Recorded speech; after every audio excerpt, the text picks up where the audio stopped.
अरे रहलू नादान नहीं भैलू से आन जवन खेल खेला तारू आसानी से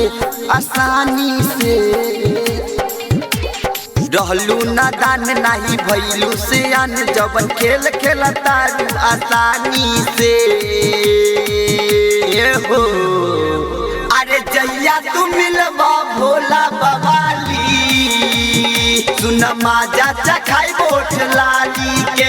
अरे जैया तू मिलबा भोला बवाली सुन जोश देखाई जवानी के। माजा चखाई बोट लाली सुन माजा चखाई बोट लाली। अरे जैया तू मिलबा भोला बवाली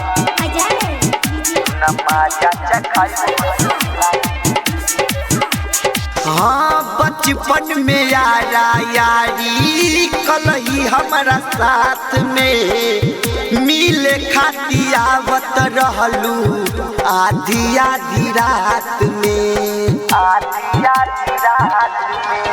गे बचपन में यारा यारी कैलू हमारा साथ में मिले खाती आवत रहलू आधी आधी रात में हमके सता के सपना देखा के शादी तू कैलू मनमानी से हो। अरे जैया तू मिलबा भोला बवाली सुन माजा चखाई बोट लाली के। अरे जैया तू मिलबा भोला बवाली सुन जोश देखाई जवानी के। माजा चखाई बोट लाली अरे जैया तू मिलबा भोला बवाली सुन माजा चखाई बोट लाली। हाँ होते भीनु सरवा जबही पिया के अंगना तो हरेला रोबे रानी भोला कुन दाना हाँ होते भीनु सरवा जबही पिया के अंगना तो हरेला रोबे रानी भोला कुन दाना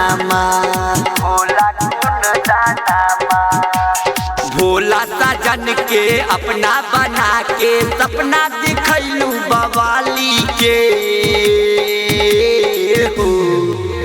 अरे जैया तू मिलबा भोला बवाली सुन माजा चखाई बोट लाली के। अरे जैया तू मिलबा भोला बवाली सुन जोश देखाई जवानी के। गरिमा रिकॉर्डिंग स्टूडियो बोईसर।